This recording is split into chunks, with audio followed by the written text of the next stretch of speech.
Gopal Jain, Managing Director and CEO at Gaja Alternate Asset Management, joining us this afternoon in studio. I have the privilege of having him here. Gopal, great having you. Let me first start off, good afternoon.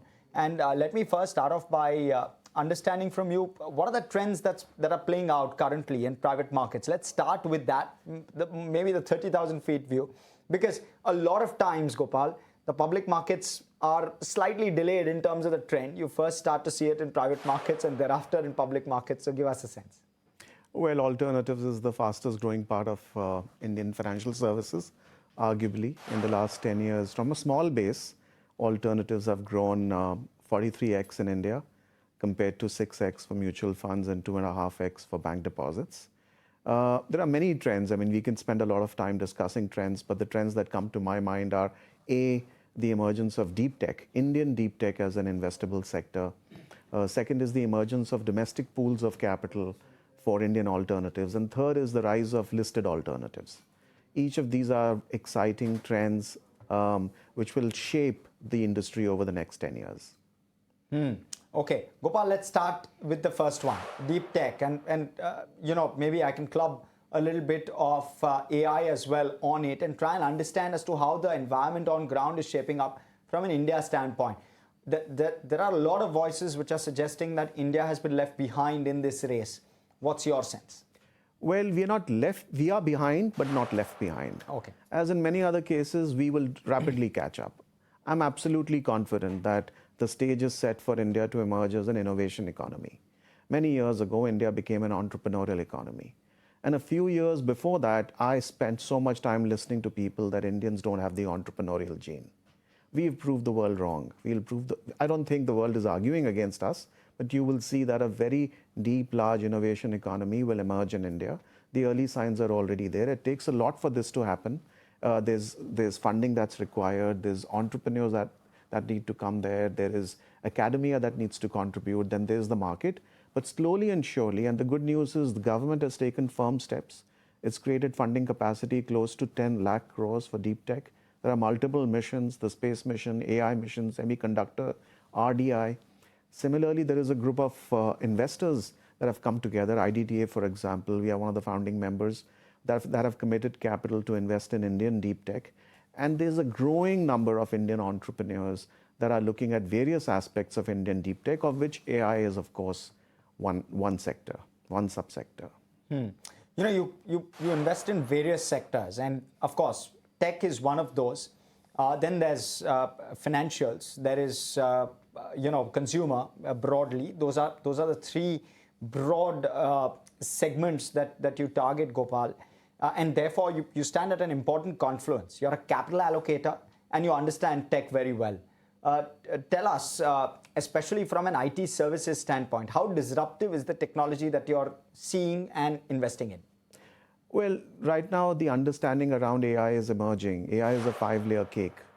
And IT services companies have a role to play in one of these layers, at the layer of applications, the layer of implementation.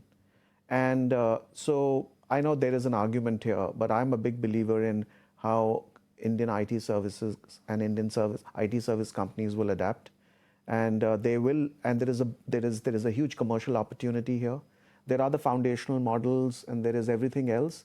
But AI has to be harnessed for it to deliver productivity gains to enterprises, and that is the role of a layer of companies that are at the application level, at the implementation level. That is a role that Indian IT service companies can possibly play. Typically when we see large disruptions, Gopal, you rely on the 80-20 rule, that out of the 100 participants, 20 will take a bulk of the upside from big changes that happen. Do you believe that we are at that sort of an inflection point, that you'll have to pick and choose the people or the investments that you make, or will it be very, very broad-based in terms of that insofar that pretty much all the current players will largely adapt and succeed?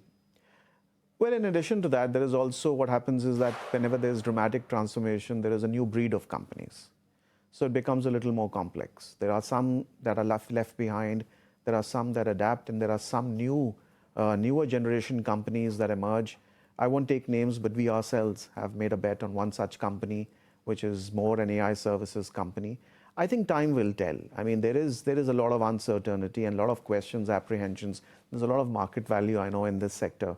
But this is a well-capitalized sector. It's got a repository of capability and caliber. So I think we should see how this pans out. You know, the other big one is alternatives, Gopal, and I'm going to be very, very curious to understand as to how that story is evolving and emerging, and how listed alternatives are actually behaving in your opinion, especially from a valuation standpoint and otherwise, how are they being accepted? But you know what, I need to take a small commercial, take a bit of a breather, come back and chat about that with Gopal Jain. Stay with us. Welcome back, and you're tuned in to Closing Trades here on ET Now, and we're live with Gopal Jain right alongside me. And Gopal, we were speaking about the alternative story, right, in India, and now we've got a fair bit of depth in the alternatives market, at least on the listed side of things. On the unlisted side of things, you too have plenty of experience within the domain, of course. But give us a sense as to how you're seeing the entire space evolve and how capital allocation towards these alternatives, in terms of what are the trends that are playing out in terms of capital allocation in this space? Well, we spoke about one major trend, which is the emergence of Indian deep tech as a sector to invest in. And as I think about other trends, the second major trend that comes to mind is the emergence of domestic pools of capital for alternatives. You know, for the longest time, Indian alternatives were financed by global investors alone. Yes. Now we are a large economy, and Indian alternatives need domestic pools of capital. Right. The plumbing is broken, but the plumbing is being fixed. And in this particular case, the government is doing an excellent job.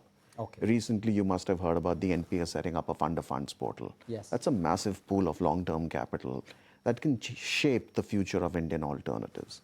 Similarly, Indian banks have been allowed. Indian insurance companies have been allowed. And as domestic, we are a savings capital of the world. We are 4% of the global economy. We are 7% of global savings. But these savings currently don't flow into alternatives. This is one major trend. The second major trend is the rise of listed alternatives. By that, I don't mean companies that alternatives invest in and then that going public. By that, I mean things like REITs, things like InvITs, which are permanent capital vehicles that own assets, and at some point of time, alternative AMCs. Right. So if you look at the proven playbook in the West, I mean, listed alternatives have mainstreamed alternatives. So Indian alternatives, may I say, have so far been a niche sector. If you want to see how they emerge as a mainstream sector, in a way like how SIP mainstream mutual funds, listed alternatives mainstream alternatives. Right. But how quickly do we get there? And of course, it's a journey, and maybe it takes a decade from here, but we'll get there. Just talk to us about how quickly do you believe we can get there? Two, from a regulatory standpoint, what else can be eased? For example, investor disclosures, and the like. What can be done which should enable this? Well, you know, one of the reasons India gets a premium globally is because of excellent regulation. And I would say alternatives itself has been a huge beneficiary of excellent regulation. That's true. And I'm part of IVC, and as part of IVC, I can tell you that we have an excellent engagement with the regulator. And the regulator does think about what does the industry need to go from here. The industry is very ambitious. As I said, from a small base, it has grown 43x. Now, from this base, it wants to grow 6x. That will take us to roughly $1 trillion of AUM in India alone. Correct. That's a big number, right? Yes. It's roughly where the mutual fund sector is today. And for that to happen, you need domestic pools of capital. You need next-gen regulation. And you need, may I say, listed alternatives also. So where are the gaps? Many of the gaps are being plugged. But like I said, broadly speaking, the big focus right now is building the plumbing that connects our large pools of savings to Indian alternatives. I mean, so that fund managers don't have to travel around the world like we did 20 years ago to raise a fund, right? And don't have to constantly worry about A, what the dollar and the rupee are doing. B, the world sneezes and India catches a cold. look at our public markets. When there were only foreign investors in public markets, we were so coupled to global trends. Now we have an independent direction of our own, right? This happened over the last 20 years. Look at GFC and look at how we have weathered recent storms. That's true. Something similar needs to happen there. But there are some other issues which only listed alternatives can solve. And what are those? Things like liquidity, things like access. 99% or maybe 90% of institutional investors and retail investors find it difficult to invest in AIFs. And they will always find it difficult to invest in AIFs, lack of liquidity, transparency, etc. This is where things like InvITs and REITs really play a role. And at some point of time, alternative AMCs will also play a role. Got it. And with regard to investor awareness, because when you don't understand something, you're typically scared of investing in it. Right. You believe enough has been done from an education standpoint to try and enlighten investors about these avenues of investing? Much more needs to be done, and much more is being done. So maybe that's one of the bottlenecks. That's one of, absolutely. It's a complex product. Yes. Alternatives are required because of longevity. Correct. Humans are living longer, Indians are living longer. 125 years ago, the world's life expectancy was 32. At the time of independence, our life expectancy was 32. Today, it's 75 for the world and 75 for us. People need savings, people need to save through equities, and people need to save through alternatives.